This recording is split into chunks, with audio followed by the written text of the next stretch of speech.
नमस्कार दोस्तों, bankers lifeline में आप सब लोगों का स्वागत है। आज आरंभ 2.0 बैच की एक नई क्लास के साथ हाजिर हुए हैं और आज हम करेंगे आरबीआई इंटीग्रेटेड ओम्बड्समैन स्कीम 2021, जिसका नारा है वन नेशन वन ओम्बड्समैन और इसको लॉन्च किया गया था 12 नवंबर 2021 को। इसको स्कीम को जो है लॉन्च किया गया था। आइए इस स्कीम के बारे में अच्छी तरीके से जान लेते हैं। ये जो स्कीम है, ये आरबीआई ने जो है इंटीग्रेटेड स्कीम बनाई। एग्जिस्टिंग जो तीन स्कीम थी, ये जो है इसके अंदर तीन जो एग्जिस्टिंग स्कीम थी, banking ombudsman scheme 2006, ombudsman scheme non banking finance की 2018 और ओम्बड्समैन स्कीम डिजिटल ट्रांजैक्शन 2019। यानी इन तीनों जो स्कीम थी उनको इंटीग्रेट कर दिया गया और एक स्कीम बना दी गई। कौन सी? Integrated ombudsman scheme 2021। और ये किस किस के पावर के अंडर किया गया? Under section 35A of BR act 1949 और 45 एल आरबीआई एक्ट 1934 और payment and settlement system act 2007। इस पावर के अकॉर्डिंग जो है ये जो है चेंज किया गया। और in addition to integrated three existing scheme, ये इंटीग्रेटेड स्कीम तो बनाई ही गई, इसके अलावा इसमें इंक्लूड और क्या किया गया? Cooperate prime non scheduled cooperative bank with deposit size 50 crore and above. यानी जिन कोऑपरेटिव बैंक का साइज जो है 50 करोड़ एंड अबव है, वो भी इसके अंदर शामिल हो गए। और scheme adopted one nation one ombudsman approach. इसकी अप्रोच क्या है? वन नेशन वन ओम्बड्समैन, यानी पूरे देश में एक ही ओम्बड्समैन हो, कस्टमर को इधर उधर धक्के ना खाने पड़े, उनको ये ना हो कि किस चीज की शिकायत कहाँ की जाए। अब जो है, अगर उसकी शिकायत बैंकर से रिलेटेड है तो भी वो ओम्बड्समैन में करेगा, अगर उसकी शिकायत एनबीएफसी से रिलेटेड है तो भी ओम्बड्समैन में जाएगा, इसी ओम्बड्समैन में जाएगा। अगर डिजिटल ट्रांजैक्शन से रिलेटेड कोई कंप्लेन है तो भी इसी के अंदर जाएगा। इसके अलावा लेटर ऑन जो है इसके अंदर सीआईसी भी इसके अंदर जो है, क्रेडिट इंफॉर्मेशन कंपनीज भी जो है इसी के अंदर जो है आ गई बाद में, क्योंकि इसका अनाउंसमेंट जो है मॉनेटरी पॉलिसी स्टेटमेंट जो है 5 अगस्त 2022 को जो कंडक्ट हुई थी, उसमें जो है सीआईसी को भी इसके अंदर लाने के लिए बोल दिया गया। और इनका जो है 1 अप्रैल 2023 से जो है वो इसके अंदर ही मर्ज होगी। सीआईसी क्रेडिट इंफॉर्मेशन कंपनीज भी जो है इसी ओम्बड्समैन में, उनकी शिकायत भी ओम्बड्समैन में की जा सकती है, अलग अलग जो है ऑपरेट करने की जरूरत नहीं है। इसकी कुछ फीचर है स्कीम की। It no longer be necessary for complaint to identify under which scheme he should file complaint with the ombudsman। यानी उसको ऐसे कस्टमर की जो है सुविधा के लिए किया गया कि उसको बार बार इधर उधर सोचना ना पड़े ज्यादा कि कहाँ पे कंप्लेन करनी है। यानी उसको एक जगह बना दी गई है इंटीग्रेटेड ओम्बड्समैन। किसी से भी रिलेटेड कंप्लेन हो, सीधा इसको डालो, वो अपने आप से जो है वो आइडेंटिफाई करेगा कि किसकी कंप्लेन और कहाँ भेजनी है, उसको कौन रिजोल्व करेगा। The scheme defined deficiency in service as ground for filing a complaint। Complain file करने का क्या ग्राउंड होगा? Deficiency in service with specified list exclusion. Therefore the complaint no longer be rejected simply on account of not covered under the grounded listed in the list। यानी अभी इसके अंदर जो है डिफाइन कर दिया गया deficiency in service. Deficiency in service अगर होगी तो उसको जो है इसके अगेंस्ट में शिकायत की जा सकती है। इसलिए हम सिर्फ ये कहकर रिजेक्ट नहीं कर सकते कि ये कवर नहीं होती इस लिस्ट के अंदर। The scheme has gone away with jurisdiction of each ombudsman office. यानी अलग अलग ऑफिसों के अंदर आपको कंप्लेन नहीं करनी है। अब आरबीआई ने जो है एक सेंट्रली जो है स्कीम के लिए आपका क्या बना लिया है? Centralised receipt and processing centre. अब जो है अलग अलग जगह पे कंप्लेन नहीं करनी है, आपको सिर्फ एक ही जगह करनी है। मतलब आरबीआई ने जो है centralise receipt and processing centre establish कर दिया है at Chandigarh for receipt and initial processing of physical and email complain in any language. यानी अगर कोई भी कंप्लेन, चाहे वो फिजिकली आए चाहे वो ईमेल से आए, वो कहाँ आएगी? सीआरपीसी, जिसको कहते हैं centralise receipt and processing centre, जो आरबीआई ने सेटअप कर दिया है चंडीगढ़ में, वहां पे आया है, इनिशियल प्रोसेसिंग वहां पे होगी, चाहे वो किसी भी लैंग्वेज के अंदर हो। The responsibility of representing the regulated entity and furnishing information in respect of complain file by the customer against the regulated entity. Regulated entity से मतलब यहाँ पे है कि बैंक, एनबीएफसी या फिर जो भी डिजिटल ट्रांजेक्शन से रिलेटेड है, would be that principal nodal officer in the rank of GM in PSB और equivalent। कहने का मतलब ये है कि इसका जवाब कौन देगा, कोई प्रिंसिपल नोडल ऑफिसर देगा जिसका रैंक जो जीएम से कम ना हो। The regulated entity will not have the right to appeal। और रेगुलेटरी एंटिटी, या अगर मैं बैंकों की बात करूं तो बैंकों को कोई अधिकार नहीं है री अपील करने का, in case where award is issue by the ombudsman. अगर ओम्बड्समैन ने अवार्ड किया है it for not furnishing satisfactory and timely information या डॉक्यूमेंट। इसका मतलब ये हुआ कि अगर मान लीजिए ओम्बड्समैन ने आपसे जो है बैंकों से कोई डॉक्यूमेंट मांगे और हम वो डॉक्यूमेंट टाइमली सबमिट नहीं कर पाए, और अगर हमारे ऊपर पेनल्टी लग गई, अवार्ड हो गया कोई, तो उसको जो है हम उसके अगेंस्ट में अपील नहीं कर सकते हैं। ये भी जो है नई जो इसके अंदर फीचर आ गई है। Complain can continue to be file on https://cms.rbi.org। Complain जो है अभी भी जो है ऑनलाइन करी जा सकती है इस पोर्टल के ऊपर। Complain can also be file through dedicated email, और डेडिकेटेड ईमेल के थ्रू भी की जा सकती है, इस साइट पे भी की जा सकती है, और send to a physical mode to the CRPC. और इसके अलावा फिजिकल मोड में भी जो है central receipt and processing centre को भेजी जा सकती है, RBI 4th floor sector 17 Chandigarh, in format जो फॉर्मेट दिया है उसमें। एडिशनली एक contact centre with toll free number, एक टोल फ्री नंबर इश्यू कर दिया गया है 14448। इस सुबह 2:30 से लेकर 5:15 बजे तक जो है आप शाम 5:15 बजे तक इस पे कॉल करके भी अपनी शिकायत जो है बता सकते हैं।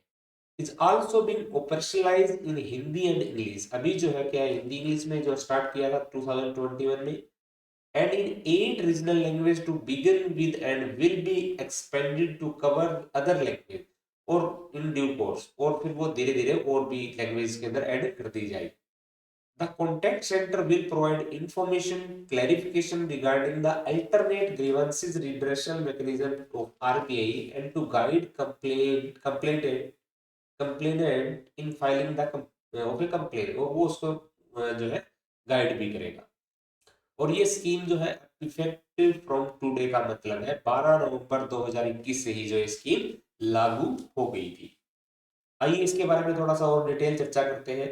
इसका ऑब्जेक्टिव क्या था, इसकी नीड क्या थी, एक एक करके हम इजी लैंग्वेज में इसको समझेंगे। वो सर्कुलर की लैंग्वेज थी unified customer grievance redressal mechanism, कि आपका जो है unified customer grievance redressal mechanism बनाया जाए, afford fast and fair dispute resolution, कि जल्दी से आपका जो है आपका जो कंप्लेन है इसको जल्दी से रेजोल्यूशन हो जाए। Cover all RBI regulated entities, सारी की सारी आरबीआई रेगुलेटेड एंटिटीज को जो है ये कवर करता है। इन ओल्ड स्कीम का मर्जर इसके अंदर हुआ वो देख लेते हैं। तो यहाँ पे हुआ बैंकिंग ओम्बड्समैन स्कीम 2006 का, और एनबीएफसी ओम्बड्समैन स्कीम 2018 का, डिजिटल ट्रांजैक्शन ओम्बड्समैन स्कीम 2019 का। इन तीनों को सॉरी इन तीनों स्कीमों को मिलाकर के जो है ये स्कीम बनाई गई थी। देन लेटर ऑन, जैसे मैंने आपको बताया कि सीआईसी भी जो है इसके अंदर ऐड हो गई थी, जो कि आपका जो 2022 में 5 अगस्त 2022 को जैसा अनाउंस किया गया था, तो विद इफेक्ट फ्रॉम 1 अप्रैल 2023 जो है सीआईसी कंपनी को भी इसके अंदर शामिल कर लिया गया। The scheme applied to all service given by bank, NBFC, digital payment companies and CIC company like Civil that are controlled by RBI। जो भी RBI की कंट्रोल में है तो सभी पे जो स्कीम लागू होती है। लीगल फाउंडेशन, स्कीम को फ्रेम किया गया, आरबीआई ने एक्सरसाइज की उसमें पावर कौन सी सेक्शन की, बैंकों की जो 35A BR एक्ट 1949 की बैंकों से related, section 45L RBI act 1934, और section 18 payment and settlement system act 2007 उसके रिगार्डिंग जो है इसने अपनी पावर्स यूज की यहाँ पे। Coverage extended, this scheme now also cover, इसके अंदर एक और कवरेज भी बढ़ गया। अब non schedule primary cooperative bank भी इसके अंदर आएंगे। बस उसकी कंडीशन क्या है कि उनका डिपॉजिट जो है 50 करोड़ एंड मोर हो, तो जो है कोऑपरेटिव बैंक भी इसके अंदर शामिल हो जाएंगे। पहले जो है ये कवर इसके अंदर नहीं होते थे। कस्टमर कोऑपरेटिव बैंक की कंप्लेन भी कर सकता है आरबीआई ओम्बड्समैन को। वन नेशन वन ओम्बड्समैन, इस स्कीम का जो है कंप्लेन प्रोसीजर को जुडिशियल फ्री बना दिया गया है। इसका मतलब ये हुआ कस्टमर को परेशान होने की जरूरत नहीं है कि किस ऑफिस के उसको जाना पड़ेगा। सारी की सारी कंप्लेन जो है सिंगल सेंट्रलाइज सिस्टम बना दिया गया है कि वो सीआरपीसी चंडीगढ़ को भेजेगा। अगर हम और सिंपल भाषा में कहें, same system for everyone across India, no regional boundary, अब कोई बाउंड्री नहीं रह गई है, एक ही जगह आपको सारी कंप्लेन भेजनी है। आपको बहुत सारे पते नहीं ढूंढने, बहुत सारी मेल नहीं ढूंढनी, एक ही जो है मैकेनिज्म बना दिया। कुछ फीचर है स्कीम के, वो पढ़ लेते हैं। No need to choose scheme, आपको जैसे पहले आपको बैंक के लिए अलग थी, सीआईसी के लिए अलग थी, और डिजिटल के लिए अलग थी, एनबीएफसी के लिए अलग थी। तो पीपल को, लोगों को अब डिसाइड नहीं, अलग अलग से जो है नहीं जाने की जरूरत है। Earlier people had to decide कौन से में करनी है, वो पहले वो सोचता था कि कौन सी जगह जाऊं, फिर उसका क्या पता होगा। अब वहां पे सिर्फ एक ही सिस्टम है, तो कहीं भी कंप्लेन वो कर सकता है। Complain based on poor service, अब कंप्लेन जो है can be made if bank और फाइनेंशियल इंस्टीट्यूशन गिव बैड और इनकम्प्लीट सर्विस भी देते हैं अगर, तो वो इसमें शामिल कर ली गई है। Earlier money complain were rejected saying they do not fit the list, now problem resolve हो गई है, पुअर सर्विस को भी इसके अंदर शामिल कर लिया गया है, इस बेस पे रिजेक्ट नहीं करी जा सकेगी। No area jurisdiction limit, before you had to complain the ombudsman of your area, now any office can handle your complaint, it work like one India one ombudsman scheme, अब कोई भी complain ले सकता है। Centralized office for complaint, a special center has been made in RBI Chandigarh to receive and check complaint, जैसा कि मैंने आपको पहले बताया सीआरपीसी बना दिया गया है ये। Even if complaint is in any Indian language, किसी भी लैंग्वेज के अंदर अगर वो है, तो वहां पे जो है ये रिसीव और चेक की जाएगी। सेंटर सीआरपीसी सेंटर सेटअप कर दिया गया आरबीआई चंडीगढ़ में for receipt and initial processing of physical और email complaint in any language, उसके लिए जो है ये ऑफिस बना दिया गया। Senior office must reply from the bank side, जैसा कि मैंने पहले आपको बताया, जीएम लेवल का पर्सन जो है हर एक बैंक का रिस्पॉन्सिबल होगा रिप्लाई करने के लिए ओम्बड्समैन की कंप्लेन का। Responsibility of representing the regulated entity and furnishing information in respect of complaint by the customer against the regulated entity would be that of principal nodal officer, PNO। आपसे ये भी पूछ सकता है कि पीएनओ किस रैंक का पर्सन होगा, तो in the rank of GM in P public sector bank और इक्विवेलेंट, तो जो है जीएम लेवल का बंदा होगा जिसको पीएनओ नियुक्त किया जाएगा, जो इसके जवाब देने के लिए रिस्पॉन्सिबल होगा। If bank hide information, no right to appeal, अगर if banking ombudsman give a decision against a bank because the bank did not give information on time, यानी जैसा कि मैंने आपको पहले बताया, अगर बैंक जो है टाइमली कोई इंफॉर्मेशन नहीं देता या कोई डॉक्यूमेंट छुपाता है, उस बेस पे अगर कोई डिसीजन हो गया बैंक के फेवर में ना जाके कस्टमर के फेवर में आ गया, then the bank can not appeal that decision, तो बैंक उसके अंदर अपील नहीं कर सकता।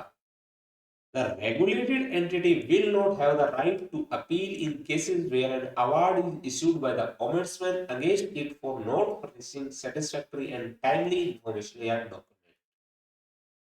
Appellate authority under the scheme, इस स्कीम में एपिलेट अथॉरिटी कौन होगी? मान लीजिए कोई वहां पे फैसला आ गया, तो एपिलेट अथॉरिटी कौन? In this scheme if a customer is not satisfied, अगर मान लीजिए कोई अवार्ड हो गया और कस्टमर सेटिस्फाई नहीं है with the ombudsman decision and want to appeal, और अपील करना चाहता है, appeal will be decided by the executive director who head the customer education and protection department of the RBI. तो ये कंप्लेन अपील किसको होगी? एग्जीक्यूटिव डायरेक्टर को, जो उस director executive director of RBI जो customer education and protection department का head होगा, उसको जो है अपील की जाएगी। पहले ये अपील जो है डिप्टी गवर्नर को की जाती थी, अभी ये जो चेंज हो गया है ED of customer education and protection department of RBI, वो इसका अपीलेट अथॉरिटी होगी। सिंपल वर्ड में अगर मैं कहूं, if you do not agree with the ombudsman decision, और ये दोनों के लिए है, बैंक के लिए भी है, बैंक भी इसी को अपील करेगा, और अगर कस्टमर है तो वो भी इसको अपील करेगा।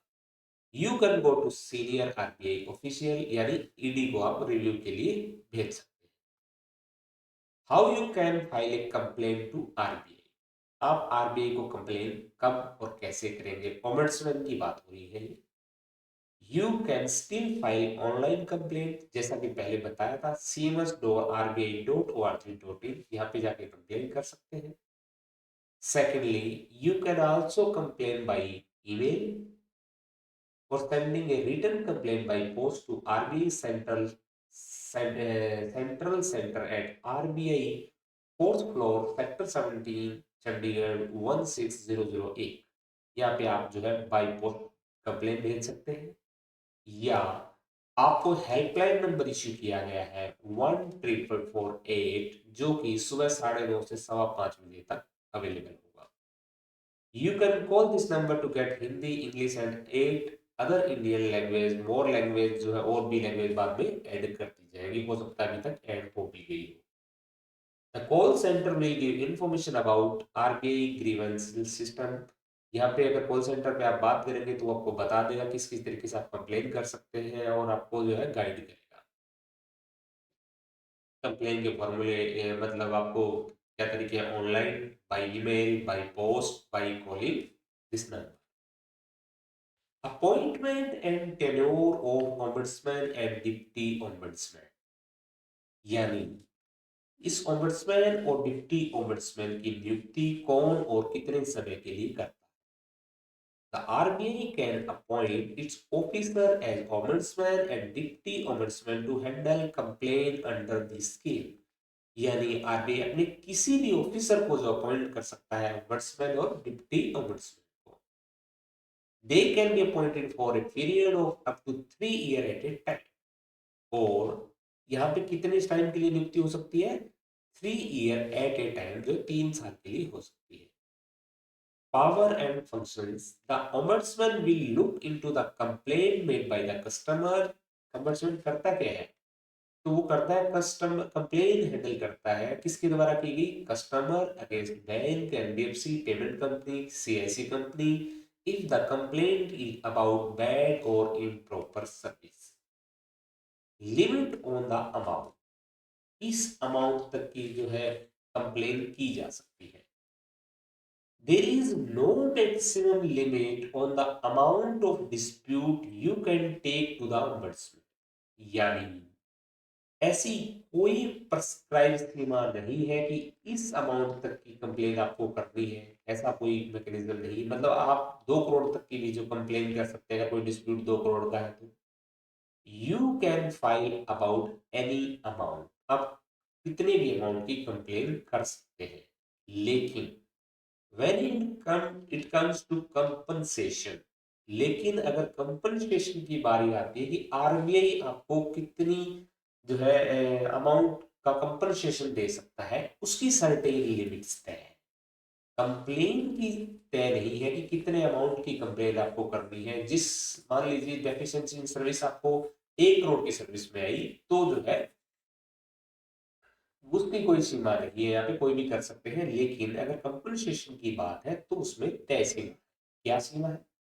The ombudsman can award up to 20 lakh for actual loss, यानी ये 20 लाख रुपए तक का लॉस की भरपाई करवा सकता है आपकी, कॉज टू द कस्टमर।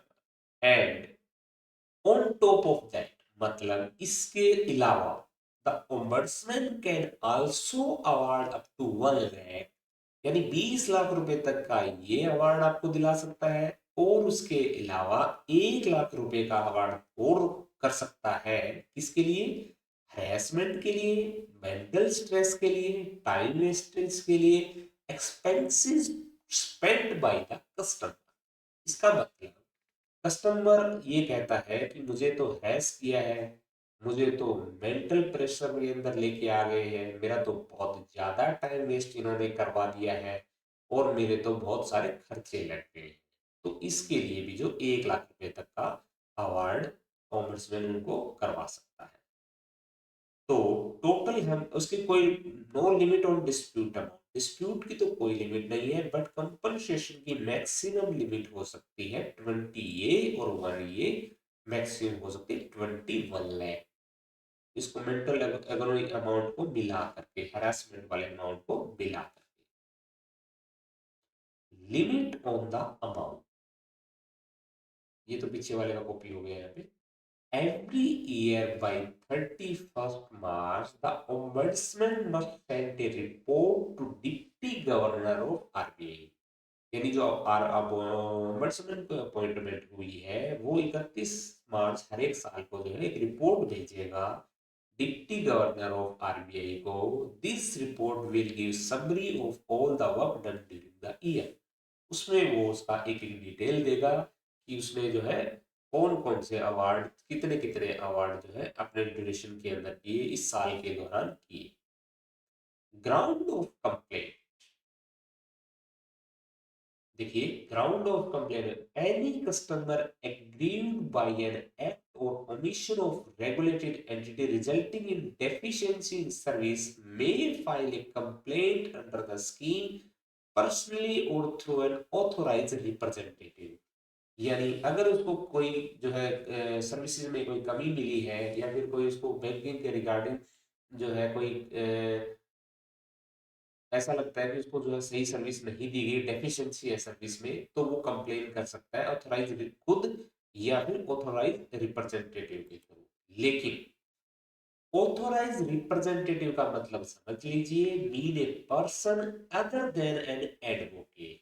लेकिन एडवोकेट के थ्रू वो जो कंप्लेन नहीं कर सकता है। Duly appointed and authorized in writing to represent the complaint in the proceeding before the ombudsman। यानी वो एज ए दोस्ती के नाते तो उसकी कंप्लेन जो है उसके बिहाफ पे कर सकता है, लेकिन अगर वो कहे कि मैं इसका वकील हूं, मैं इसका, तो ऐसे करके वो कंप्लेन नहीं कर सकता। Ground for non maintainable of complain, किस ग्राउंड पे जो है ये कंप्लेन स्वीकार्य नहीं होगी? No complaint for deficiency in service shall lie under the scheme in the matter involving commercial judgment या decision of regulated entity। इसका मतलब अगर कोई कमर्शियल जजमेंट, अगर मान लीजिए बैंक जो है किसी ग्राउंड पे उसको लोन नहीं दे सकता, तो वो इसकी कंप्लेन नहीं कर सकता। कि मान लीजिए उसको सिबिल के बिहाफ पे जो लोन नहीं मिल रहा है, तो एक बैंक का कमर्शियल डिसीजन है, उसके अगेंस्ट में कंप्लेन नहीं की जा सकती। ऐसा नहीं है कि उसने लोन नहीं दिया तो मैं तो लोन लेके रहूंगा, ऐसा नहीं हो सकता। Second, a dispute between vendor and regulated entity relating to an outsourcing contract, वो उसके अंदर जो है नहीं आएगा। A grievance is not address to ombudsman directly, जो है ये इसके अंदर नहीं आएगा। General grievances against management or executive of regulated entities में नहीं आएगा। A dispute in which action is initiated by regulated entity in compliance with order of statutory or law enforcement authority, ये इसमें नहीं आएगा। A service not within the regulative purview of RBI, वो भी इसमें नहीं आएगा। A dispute between regulated entity, यानी बैंकों के बीच के आपसी अगर कोई वाद विवाद है, वो भी इस कंप्लेन इसमें नहीं आएगी। A dispute involving employee or employer relationship of regulated entity, यानी अगर एक एम्प्लॉय का, अगर एक बैंकर का अपने बैंक के साथ कोई विवाद है, तो वो भी जो है यहाँ पे नहीं एंटरटेन की जाएगी। A complaint under the scheme shall not lie unless, यानी इसमें नहीं करी जा सकती complain. Complain can not B file, यानी आरबीआई ओम्बड्समैन में कंप्लेन नहीं की जा सकती अगर The same matter is already pending decided by the ombudsman, court, tribunal और other authority के पास अगर pending पहले से पड़ा है। कंप्लेंट अगर अब्यूजिव है, कंप्लेंट अगर फ्रिवोलियस है और अगर बोगस है तो भी कंप्लेंट इसके अंदर नहीं की जा सकती। Complaint to bank was beyond legal time limit. Complain अगर जो है लिमिटेशन एक्ट के अंडर नहीं है तो नहीं की जा सकती। रिक्वायर्ड इंफॉर्मेशन प्रोवाइडेड नहीं करी तो नहीं की जा सकती। फाइल थ्रू एडवोकेट ये हम पहले डिस्कस कर चुके हैं, एडवोकेट के थ्रू फाइल किया है तो कंप्लेन वहां पे बढ़ने नहीं होगी। Condition to approach the ombudsman. Ombudsman को कब अप्रोच किया जा सकता है? You can go to ombudsman only if bank or NBFC reject your complaint or did not reply within 30 days। इसका मतलब ये हुआ कस्टमर को सबसे पहले आरई रेगुलेटेड एंटिटी के पास जाना है। वो क्या करेगी उसका कोई, देखिए अगर आप लोगों को लग रहा है कि मैं धीरे पढ़ा रहा हूँ तो आप जो है इसको 1.5 या 1.75 पे करके पढ़ सकते हैं। मैं उस पर्सन के हिसाब से पढ़ा रहा हूँ जिसने ये टॉपिक आज तक नहीं पढ़ा। तो अगर किसी ने टॉपिक को पहले पढ़ा है और आपको लग रहा है कि मैं धीरे धीरे पढ़ा रहा हूँ तो आप जो है 1.5 या 1.75 पर करके वीडियो देख सकते हैं। तो सबसे पहले उसको अप्रोच करना है बैंक को या एनबीएफसी को, और अगर उसने रिजेक्ट कर दी कंप्लेन आपकी और रिप्लाई नहीं किया है 30 डेज के अंदर तो आप ओम्बड्समैन में जा सकते हो। You file the ombudsman complaint.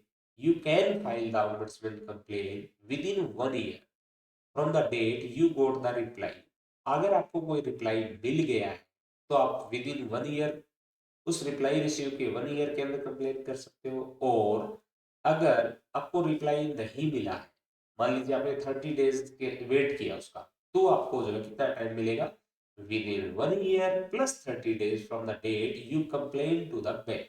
अगर आपको रिप्लाई मिल गया है तो उस रिप्लाई रिसीव होने के 1 साल के अंदर, और अगर रिप्लाई नहीं मिला है तो 1 साल और 30 डेज के अंदर आप जो है कंप्लेन ओम्बड्समैन में कर सकते हैं।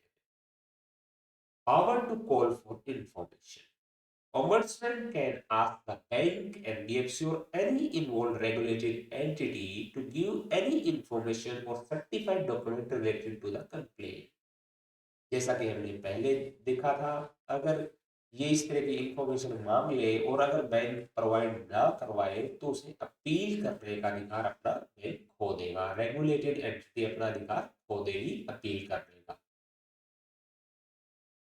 The Ombudsman or Deputy Ombudsman shall endeavor to promote settlement of a complaint by agreement between the complainant and the regulated entity through facilitation or conciliation or mediation। यानी पहले तो ombudsman क्या कोशिश करता है कि दोनों के बीच में जो है क्या हो जाए, सेटलमेंट थ्रू फैसिलिटेशन और कंसोलिडेशन और मेडिएशन, मध्यस्थता करके उनके बीच में क्या कराता है, वो सेटलमेंट कराने की कोशिश करता है। Award by the ombudsman. Bank में भी order to perform its duty. Bank को जो है ऑर्डर किया जा सकता है कि अपनी ड्यूटी को परफॉर्म करें। कंपनसेशन लॉस जो है मैंने पहले डिस्कस हो चुका 20 लाख, और actual loss which ever is lower जो है इसको मैक्सिमम 20 लाख कर सकते हैं, और जो लॉस हुआ है उसकी भरपाई करवा सकते हैं।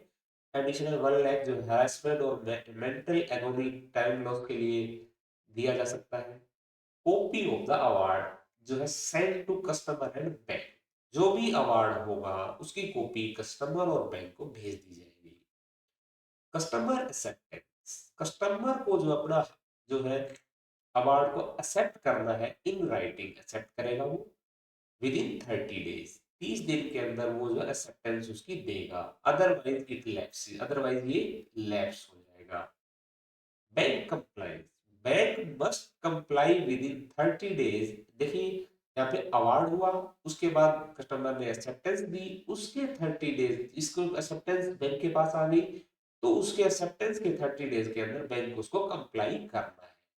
या अगर बैंक को कंप्लाई नहीं करना है तो बैंक उसके अगेंस्ट अपील कर सकता है। ये मैं पहले डिस्कस कर चुका हूं, किस केस में जो है बैंक अपील नहीं कर सकता। Rejection of a complain, a complain can be rejected any time if it only seeks suggestion, guidance और एक्सप्लेनेशन, नॉट रिट्रेशन। अगर मान लीजिए इसमें कुछ सजेशन मांगी गई है, एक्सप्लेनेशन मांगी गई है, गाइडेंस मांगी गई है, तो कंप्लेन जो है रिजेक्ट कभी भी हो सकती है। Appeal before the appellate authority, appeal जो किस कैसे की जाएगी अपीलेट अथॉरिटी के पास। No appeal for bank if award is due to non submission of information या document. Bank can appeal against award or closure except above within 30 days. मान लीजिए मैंने आपको पहले ही बताया था कि अगर बैंक कोई डॉक्यूमेंट वगैरह सबमिट नहीं कराता है तो वो रीअपील अपील नहीं कर पाएगा। अगर वो ये कंडीशन नहीं है तो वो 30 डेज के अंदर अपील कर सकता है। Appeal start after receiving customer acceptance.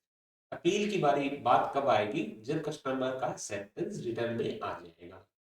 Need approval of chairman, MD and CEO. अगर ये अपील बैंक को करनी है तो अप्रूवल लगेगी एमडी और सीईओ की। Extra 30 day allowed if sufficient reason. इसके अंदर जो है 30 डेज का टाइम होता है, इसको जो है अपीलेट अथॉरिटी 30 एक्स्ट्रा डे भी दे सकती है अगर इसके पास स्पेशल रीजन, सफिशिएंट रीजन है तो। Customer can appeal against award और रिजेक्शन विद इन 30 डेज। मान लीजिए इसका जो है अवार्ड जो है रिजेक्ट हो गया, या अवार्ड हो गया उसका या फिर उसका जो है रिजेक्ट होगी कंप्लेन, तो 30 डेज के अंदर अपील कर सकता है। जिस तरीके से बैंक को 30 डे एक्स्ट्रा मिल सकते हैं, इसी तरीके से अगर सफिशिएंट रीजन है तो 30 दिन एक्स्ट्रा इसको भी मिल सकते हैं। Appellate authority give hearing and can dismiss appeal, ये डिसमिस कर सकती है अपील को। अलाउ और कैंसिल ओम्बड्समैन ऑर्डर, ओम्बड्समैन के जो ऑर्डर है उसको अलाउ भी कर सकती है और कैंसिल भी कर सकती है। Send back for fresh decision, इसके लिए भी भेज सकती है। यानी एक बार अपील कर दिया आपने तो अपीलेट अथॉरिटी क्या क्या कर सकती है? डिसमिस कर सकती है अपील को, अलाउ और कैंसिल कर सकती है एडवर्समेंट के ऑर्डर को जो आपके अगेंस्ट में या आपके फेवर में पहले दिया गया था। Send back for fresh decision के लिए बैक दोबारा भेज सकती है, मॉडिफाई कर सकती है ऑर्डर को, पास एनी सुटेबल ऑर्डर, या फिर जो उसको लगे वैसा सुटेबल ऑर्डर भी पास कर सकती है। Final order has same effect as ombudsman award और ऑर्डर, पर इसका जो फाइनल डिसीजन होगा वो उस अवार्ड और ऑर्डर की तरह होगा। Regulated entity to display silent feature of scheme for knowledge of the public। Regulated entity यानी बैंक वगैरह को जो है अपनी ये सारी फीचर अपने पब्लिक प्लेस पे लगानी है। Bank NBFC must follow the scheme properly as RBI may take action. Must appoint PNO, जैसे मैंने बताया जीम लेवल का पर्सन जो है इसको हैंडल करेगा कंप्लेन को। Can appoint more nodal officer for support, और उसके लिए जो है और ज्यादा नोडल ऑफिसर भी लगा सकती है सपोर्ट के लिए। बस डिस्प्ले पीएलओ कॉन्टैक्ट डिटेल, यानी इसके प्रिंसिपल नोडल ऑफिसर के कॉन्टैक्ट डिटेल और आरबीआई का पोर्टल का लिंक जो है आपको सारी ब्रांचेस में लगाना है। और ये डिस्प्ले करना आपको इंग्लिश, हिंदी और रीजनल लैंग्वेज के अंदर सभी ब्रांचेस के अंदर। Must keep copy of the scheme in branch for customer reference. Must display and update scheme detail and PLO information on website पे आपको डालनी है। अब हम इसका मैकेनिज्म एक बार फिर से रिवाइज कर लेते हैं इस एक स्क्रीन के अंदर। Customer approach to bank and give return complain. सबसे पहले जो है कस्टमर को कहाँ कंप्लेन करना है? बैंक के अंदर रेगुलेटेड एंटिटी के पास। उसके बाद अगर उसको दो केसेस हो सकते हैं, या तो उसको रिप्लाई रिसीव हुआ या रिप्लाई नोट, सॉरी ये मैंने डबलिंग कर दिया है। फर्स्ट केस हो सकता है रिप्लाई रिसीव फ्रॉम द, या फिर अच्छा यहाँ पे आ गया, एक केस ये हो सकता है no reply receive from the, एक तो केस हो सकता है कोई रिप्लाई रिसीव ना हुआ हो, या दूसरा हो सकता है रिप्लाई रिसीव हुआ हो और सेटिस्फैक्टरी ना हो। देखिए एक कस्टमर आगे तो तभी जाएगा ना जब उसको सेटिस्फैक्टरी ना होगा, अगर सेटिस्फैक्टरी होगा तो काम यही पे खत्म हो जाएगा। तो यहाँ पे आगे जाने के दो ही रीजन हो सकते हैं, एक तो ये रीजन हो सकता है ombudsman में कंप्लेन करने का कि उसको कोई रिप्लाई ही रिसीव ना हुआ हो, दूसरा हो सकता है रिप्लाई तो रिसीव हुआ लेकिन वो कस्टमर को सेटिस्फैक्टरी नहीं लगा। फिर क्या हुआ, कंप्लेन टू इंटीग्रेटेड ओम्बड्समैन। अब उसको इंटीग्रेटेड ओम्बड्समैन को कंप्लेन कर सकता है। सबसे पहले उसे बैंक में अप्रोच करना पड़ेगा, उसके बाद उसके बेसिस पे जो कंप्लेन कर सकता है। अब बात करते हैं टाइम लेवल की। हालांकि हम ऑलरेडी डिस्कस कर चुके हैं, उसे 1 साल के अंदर कर सकता है from the date of receiving of the reply. अगर मान लीजिए उसको कोई भी रिप्लाई रिसीव हुआ तो उसके 1 साल के अंदर कर सकता है। और सेकंड केस क्या हो सकता है, अगर रिप्लाई रिसीव नहीं हुआ तो 1 ईयर और 30 डेज के अंदर वो रिप्लाई कर सकता है in case of no receive और रिप्लाई। उसके बाद क्या, उसने कंप्लेन की। अब उसके बाद अवार्ड होगा, उसको कोई ना कोई अवार्ड किया जाएगा। Award of acceptance of award, अगर मान लीजिए उसको कोई अवार्ड कर दिया गया तो उसको एक्सेप्ट करना होगा with in 30 days of receipt of the reply off the award. उसको जो है, सॉरी, उसको अवार्ड जब भी रिसीव हुआ तो उसको 30 डेज के अंदर जो है उसको रिप्लाई करना होगा, रिटर्न के अंदर बैंक को एक्सेप्ट करना होगा, ये कह सकते हैं। implemented by the bank within 30 day of receipt of acceptance from the complainant। Complainant ने जो एक्सेप्टेंस दिया उसका, उसके जो है 30 डेज के अंदर बैंक को भी इम्प्लीमेंट करना होगा। अगर इसको अपील नहीं करनी है तो अपील बाय द कस्टमर और bank within 30 day of receiving of the information of award plus, देखिए बैंक कब करेगा, जब उसका एक्सेप्टेंस आ जाएगा उसके 30 दिन के अंदर। और कस्टमर कब करेगा, उसको receiving of information of award, तब जो है अपील कर सकता है अपीलेट अथॉरिटी को। प्लस 30 डे, अगर उनका सफिशिएंट रीजन है तो वो प्लस 30 डेज भी उनको मिल सकते हैं। तो ये रहा हमारा मैकेनिज्म। आइए हम इसके कुछ क्वेश्चन कर लेते हैं, जिससे हमें और ज्यादा क्लैरिटी आएगी, पता लगेगा कि हमें कितनी जो है स्कीम समझ आई है। देखिए, मेरे हिसाब से इसमें से क्वेश्चन इस बार जरूर पूछे जाने चाहिए, क्योंकि जो है ये इसमें लेटेस्ट अमेंडमेंट हुई है। आर्मी इंटीग्रेटेड ओम्बड्समैन स्कीम जो है कब लॉन्च की गई थी, 1 जनवरी 2021 को, 12 नवंबर 2021 को, 1 दिसंबर 2020 को, या 31 मार्च 2021 को, या 2 अक्टूबर 2021। और इसका राइट आंसर है 12 नवंबर 2021 को। आइए नेक्स्ट क्वेश्चन पे चलते हैं। The scheme is based on which principle, इसका मोटो क्या है इस स्कीम का।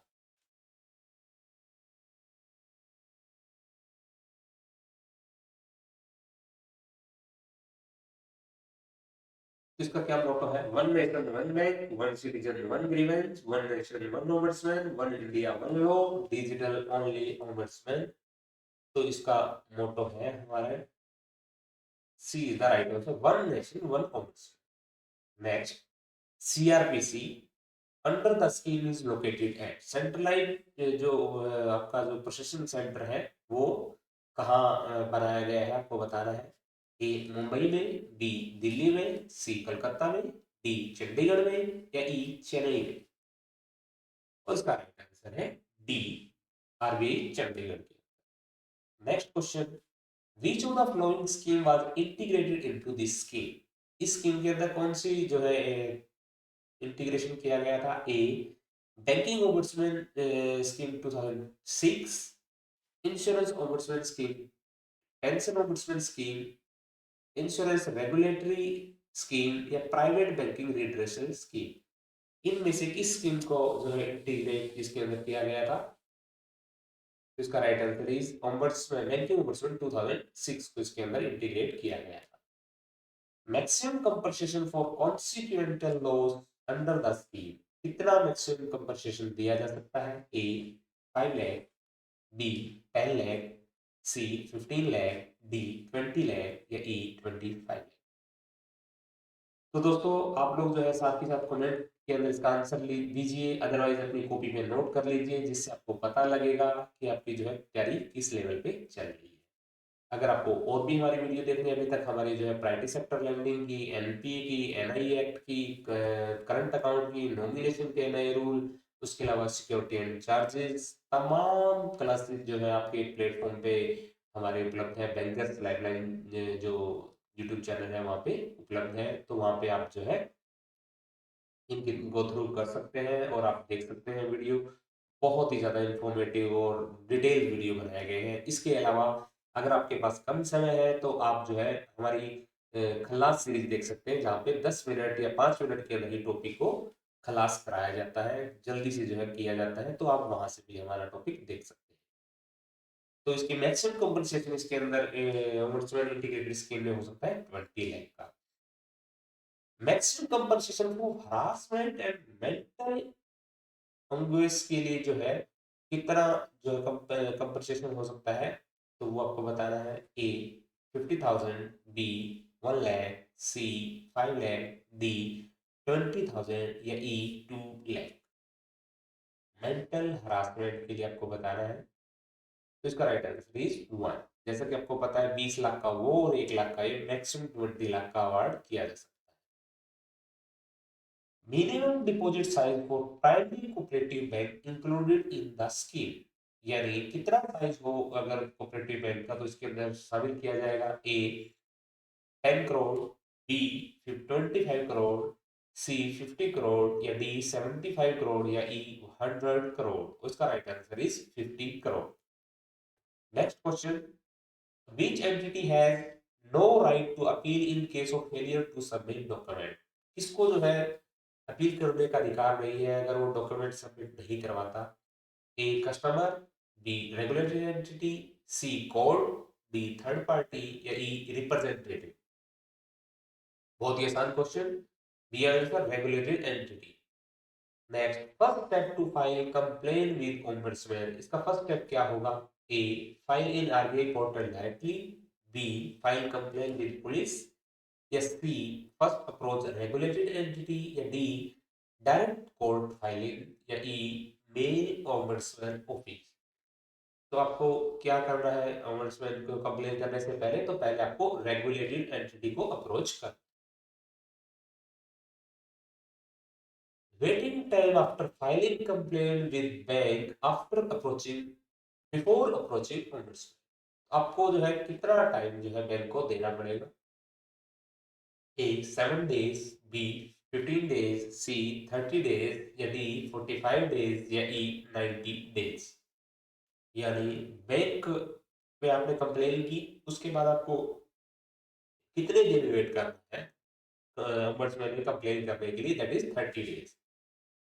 Next, complain must be file with in of bank reply. देखिए वहां पे दो केसेस होते हैं, एक में बैंक रिप्लाई देता ही नहीं है और एक होता है बैंक रिप्लाई दे देता है। ए 30 डेज, बी 90 डेज, सी 6 मंथ, डी 1 ईयर, ई 2 ईयर। अगर मान लीजिए बैंक ने रिप्लाई दे दिया है तो आपके पास कितना टाइम है, 1 ईयर। अगर बैंक रिप्लाई नहीं देता है तो आपके पास समय है 1 year and 30 days. If no reply from the bank, complaint must be filed within A 30 days, B ये मैं पहले डिस्कस कर चुका हूं आपसे, तो इसका आंसर है 1 year and 30 days. Next question, principal nodal officer must be of which rank. PNO जो अधिकारी होता है वो किस रैंक का होता है minimum. A chief manager, B AGM, C DGM, D GM और इक्वलेंट या ई ब्रांच मैनेजर। बहुत ही आसान क्वेश्चन और इसका आंसर है डी जीएम और इक्वलेंट।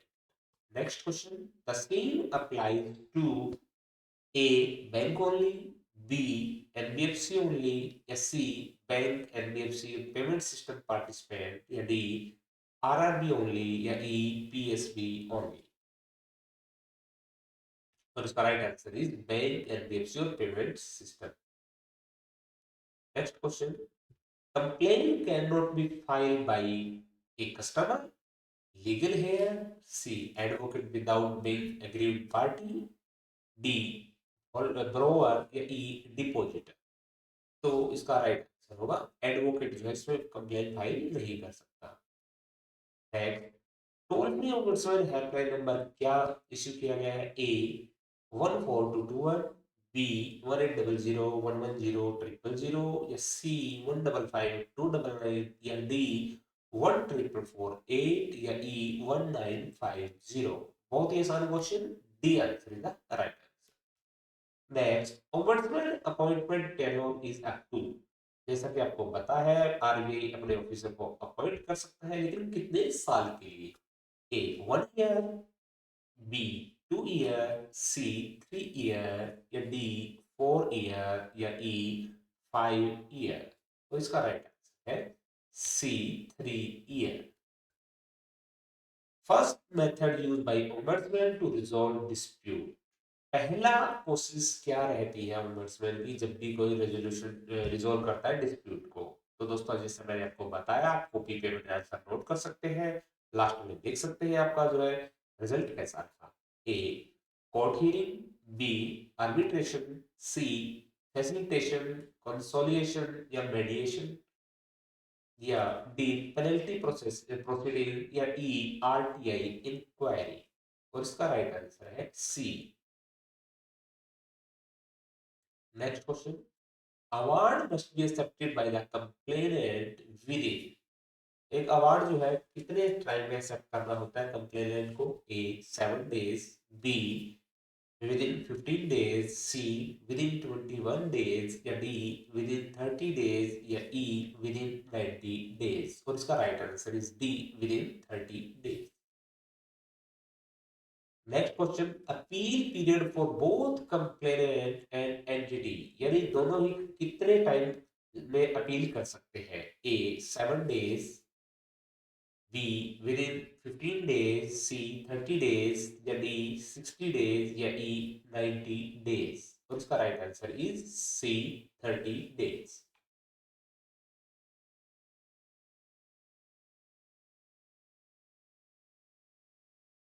अब एक बार फिर से रिवाइज कर लेते हैं। मैक्सिमम कंपनसेशन कितना हो सकता है? 20 लाख फॉर लॉसेस के लिए, 1 लाख फॉर हरासमेंट के लिए।